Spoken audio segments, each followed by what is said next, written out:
کیا آپ جانتے ہیں کہ ہمارے گاؤں میں کوئی ہے جو اندھیرے میں آ کر لوگوں کی ہانڈیاں چرا لیتا ہے؟ پتہ نہیں وہ انسان ہے یا کچھ اور۔ آئیے پھر ہم مل کر اس راز کو بے نقاب کرتے ہیں۔ ایک خوبصورت ہل ٹاپ پر جہاں ہوا میں گرین ایپلز اور ٹائم کی خوشبو رچی ہوئی تھی، دو بہنیں اپنے ماں باپ کے ساتھ رہتی تھیں۔ ان کا گھر ایسے لگتا تھا جیسے آسمان کے ٹکڑوں سے بنایا گیا ہو۔ صبح کی روشنی آرچڈ کو سنہری رنگ دیتی، سبزیاں اپنی بھاری فصل کے بوجھ سے جھکی ہوتیں اور چکنز چھوٹے سورج کی طرح ادھر ادھر پھرتے۔ ماں باپ صبح سویرے فیلڈز اور باغ میں مصروف ہو جاتے، جبکہ بہنیں ہارتھ اور کچن کو گرم اور روشن رکھتیں۔ بڑی بہن ایلوین ذہین اور پرسکون تھی۔ اس کے بھورے کرلز صبح کی روشنی پکڑ لیتے، وہ سب سے پہلے اٹھ کر باغیچے کو پانی دیتی اور بینز سے باتیں کرتی۔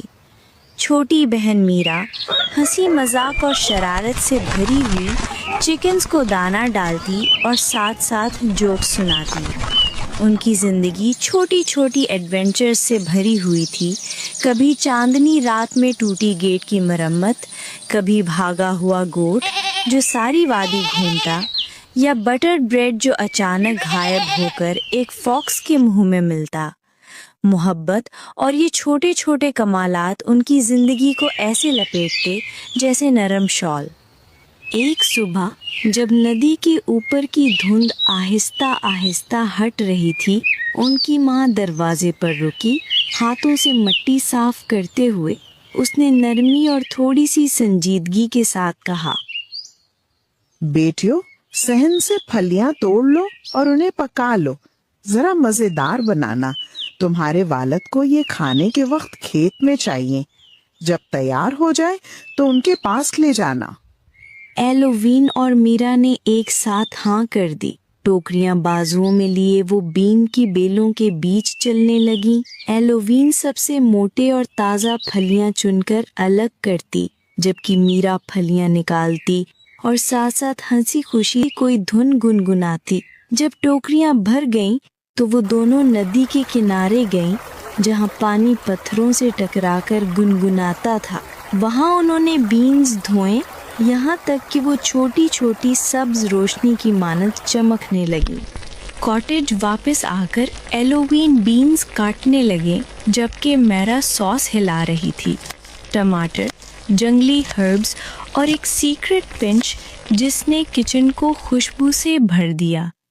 بینز ڈال دی گئیں اور تھوڑی ہی دیر میں ایک سوسی سا لنچ تیار تھا۔ انہوں نے اسے لنچ باکس میں رکھا، کپڑے سے لپیٹا اور پیرنٹس کے فیلڈز کی طرف چل پڑیں۔ مگر ہل کی دنیا چھوٹی ٹیمپٹیشن سے بھری تھی۔ آدھے راستے پر میرا کی نظر ایک بش پر پڑی جو رائپ بیریز سے لدی ہوئی تھی، میٹھی اور رس بھری بیریز جو ہاتھوں کو پرپل کر دیتی تھیں۔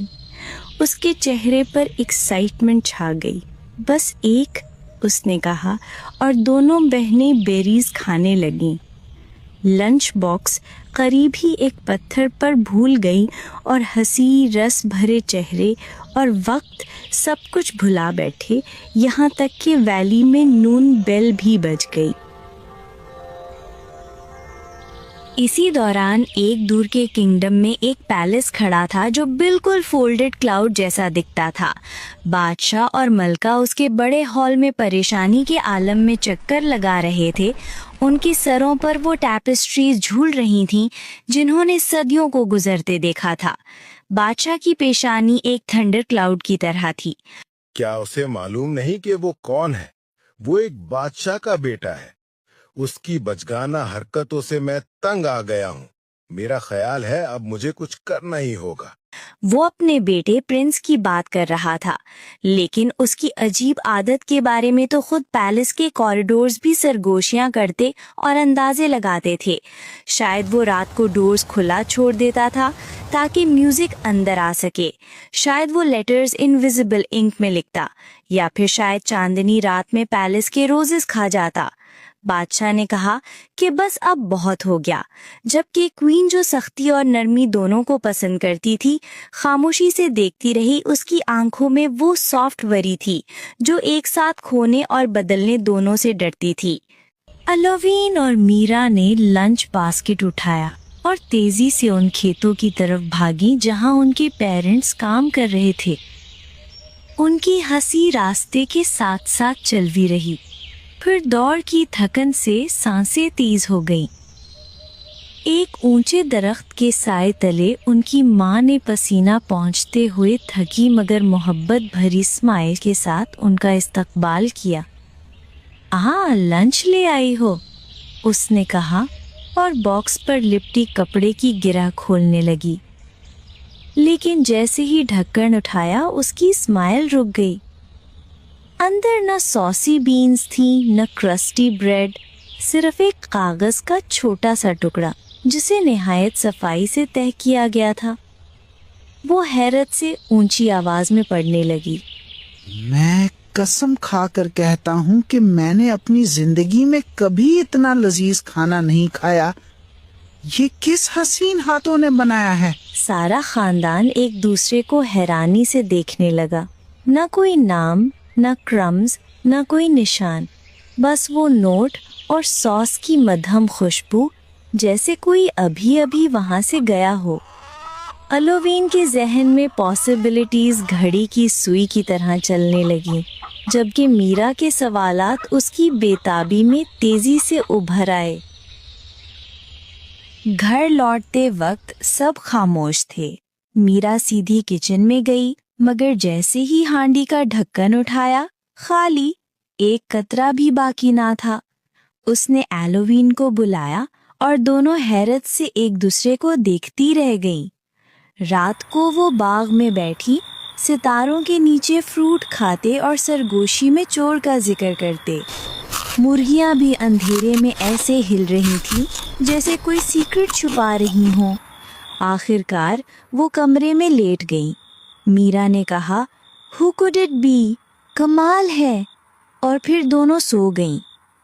اگلی صبح ماں نے کہا، "آج فادر کے لیے ایگ پلانٹ اور پوٹیٹو ساس بنا دو۔" بیٹیوں نے حامی بھر لی۔ میرا نے باغ سے بینگن توڑے اور ایلوین نے زمین سے آلو نکالے۔ ٹوکری بھر کر وہ کچن لائیں۔ ہمیشہ کی طرح ایلوین نے سکون سے کٹائی کی اور میرا نے ساس ہلایا۔ خوشبو پھیل گئی۔ کھانا تیار ہونے پر وہ جھولوں پر بیٹھ گئی پیرنٹس کا انتظار کرنے، لیکن جیسے ہی میرا اندر گئی ہانڈی پھر خالی تھی۔ میرا دوڑتی ہوئی پیرنٹس کے پاس پہنچی اور سب کچھ بتایا۔ ماں اور باپ نے پریشانی سے ایک دوسرے کو دیکھا۔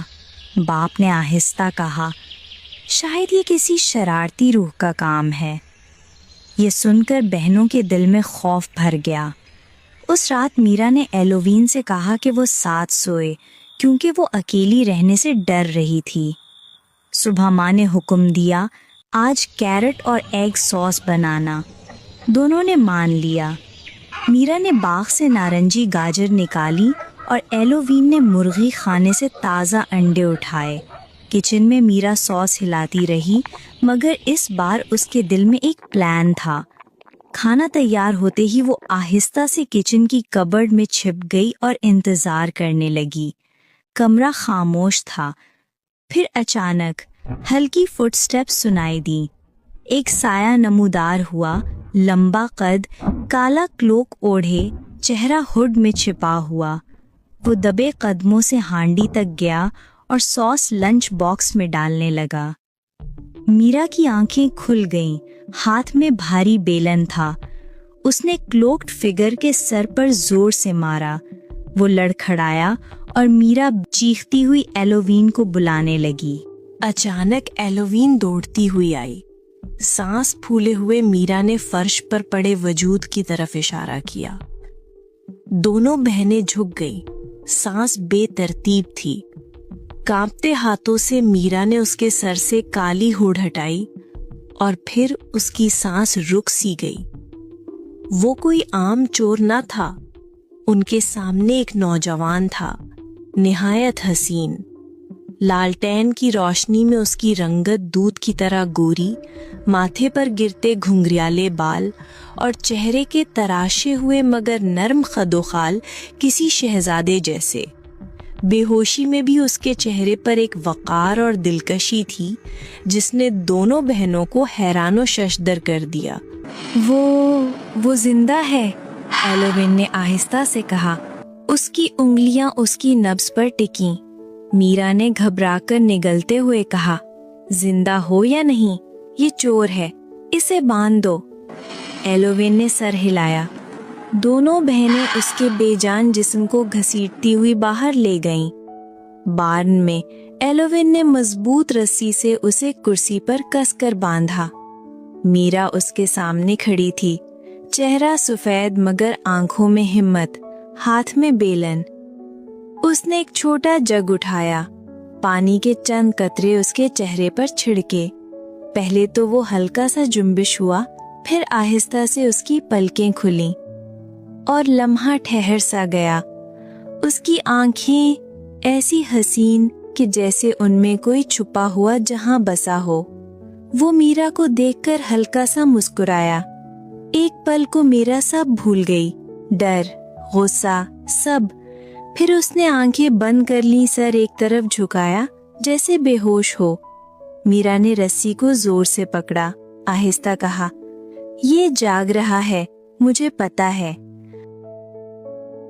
शाही महल में कंप्लीट साइलेंस छा गया था। संगे मरमर के फर्श पर बादशाह और मलका बेचैनी से वॉक कर रहे थे।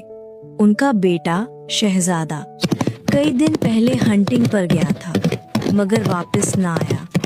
सर्वेंट सरगोशियां कर रहे थे, मैसेंजर्स हर तरफ भेजे गए मगर कोई खबर नहीं मिली। मलका खिड़की के पास क्वाइटली रो रही थी, जबकि बादशाह के चेहरे पर फिक्र की लकीरें गहरी हो गईं। दूसरी तरफ पहाड़ी के ऊपर छोटे से घर में भी एक हैवी साइलेंस थी। जब फैमिली खेतों से वापस आई और बेटियां घर में ना थी तो पैनिक फैल गया। वो उन्हें पुकारते रहे मगर कोई जवाब ना आया। फिर बाड़े से एक फेंट आवाज सुनाई दी। वो दौड़े और जो देखा, it was beyond imagination. Meera एक बंधे हुए क्लोक्ड मैन के पास खड़ी थी। बाप ने घबराकर पूछा, मीरा, एलोविन, ये सब क्या हुआ? मीरा ने सब कुछ बताया, स्टोलन फूड, चेस और फिर उसे बांधने की बात। वो आदमी नीम बेहोश सा बोला, मैं कौन हूँ, कहाँ हूँ? लगता है इसकी मेमोरी चली गई है। तो फिर यहीं रहेगा बाबा, हमारा स्लेव बनकर फील्ड्स में काम करेगा। वो क्या होते हैं? मैंने कभी नहीं देखे। वो आदमी हैरानी से बोला। अगली सुबह नरम धूप खीरों के खेतों पर बिखरी हुई थी। मीरा ने उसे बाग की तरफ ले गई। झाड़ियां निकालो और मिट्टी नरम करो, उसने कहा, उसे डिगर पकड़ाते हुए। वो उलझन में पड़ गया, जैसे कोई अनजान हथियार देख रहा हो। मीरा हंस दी। अरे वाह, तुम्हें तो ये पकड़ना भी नहीं आता। आखिर तुम हो कौन? उसने नजरें उठाई बालों के नीचे से चमकती आंखों के साथ। मैं उसका आशिक हूँ, वो आहिस्ता बोला, जो दुनिया का सबसे मजेदार खाना बनाती है। मीरा के गाल गुलाबी हो गए। उसने जल्दी से रुख मोड़ा। प्यार से उसने उसे सिखाया कि ज़मीन कैसे खोदते हैं, नरम मिट्टी कैसे बनती है और ताज़ा खीरा कैसे तोड़ते हैं। वो उसे खामोशी से देखता रहा, जैसे हर हरकत में कोई जादू हो। कुछ देर बाद उसने नरमी से कहा, अगर तुम आज बीन्स बना दो तो मैं दुगनी मेहनत करूँगा। मीरा ने हंसते हुए कहा, फिर तुम्हें तुम्हारी बीन्स ज़रूर मिलेंगी। दोपहर तक सारा घराना बरगद के दरख्त के नीचे जमा था। स्पाइसी बीन्स की खुशबू पूरे माहौल में फैली हुई थी। वो अजनबी आदमी जो अब मिट्टी से अटा और थका हुआ था, बच्चों की तरह खुशी से खाना खा रहा था। शाम को मीरा की माँ ने आवाज दी, मेरी बहन शहर से आ रही है, उसका रूम तैयार करो और कुछ खास कुक करना। मीरा ने सर हिलाया, फिर नजर उस आदमी पर गई जो आंगन के कोने में चुप बैठा अपना बाजू पकड़े था। वो बहुत थका हुआ और नाजुक लग रहा था।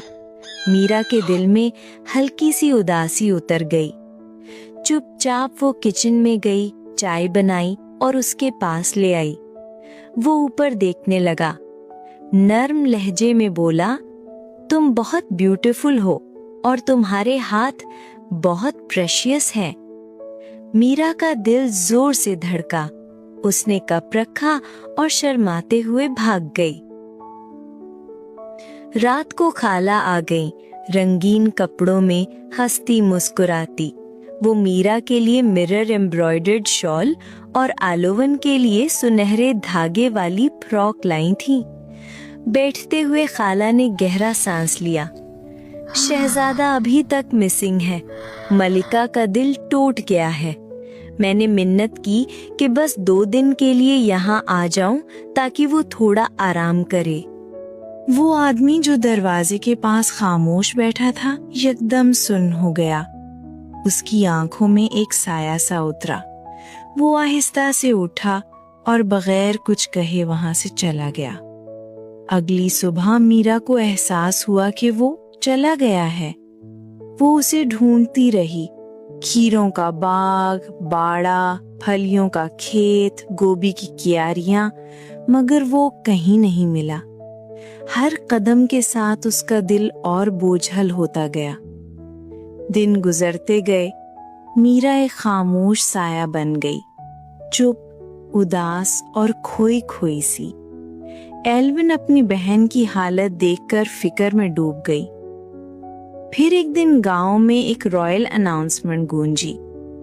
महल में कुकिंग कॉन्टेस्ट होगा। जो सबसे मजेदार सॉसी बीन्स बनाएगा उसे बड़ा इनाम मिलेगा। एल्विन ने नरमी से कहा, जाओ मीरा। मीरा चंद लम्हे रुकी, फिर बहन की आंखों में हौसला पाकर उठ खड़ी हुई। उन्होंने इंग्रेडिएंट्स तैयार किए, साफ लिबास पहना और ग्रैंड पैलेस की तरफ रवाना हो गई। अपने स्टॉल पर मीरा ने कुकिंग शुरू की। उसके हाथ मजबूत थे मगर दिल कांप रहा था। खुशबू फिजा में फैल गई, यादों जैसी गर्म और मीठी। और कहीं दूर कोर्टयार्ड के पार 2 मानूस आंखें उसे खामोशी से देख रही थी। मीरा खामोशी से खाना पका रही थी। हाथ मजबूत थे मगर दिल तेजी से धड़क रहा था। उसने गरम गरम सॉसी बीन्स चांदी की डिश में डाले और ऊपर से हरी मिर्चें और पुदीने के पत्ते सजा दिए। खुशबू पूरे कॉन्टेस्ट हॉल में फैल गई, जैसे कोई भूली बिसरी याद लौट आई हो। एक रॉयल कुक आया और डिश उठाकर रॉयल चैम्बर ले गया, जहां शहजादा खुद इंतजार कर रहा था। वो लंबी खिड़कियों की तरफ पुश्त किए खड़ा था, अब शाही पर्पल और वाइट लिबास में। फर्श पर पड़ती रोशनी उसके हनी ब्राउन बालों में चमक रही थी। जब वो पलटा तो कुक लम्हे भर को रुक गया। वही था, स्ट्यू थीफ। वो कुर्सी पर बैठा, चम्मच उठाया और बीन्स चखी। उसके होंठों पर एक मध्यम सी मुस्कुराहट आई, सुस्त, याद भरी, जैसे वो जायका नहीं कोई एहसास चख रहा हो। फिर उसने आंखें खोली, आहिस्ता से कुछ कहा और एक तहशुदा नोट नौकर को दे दिया।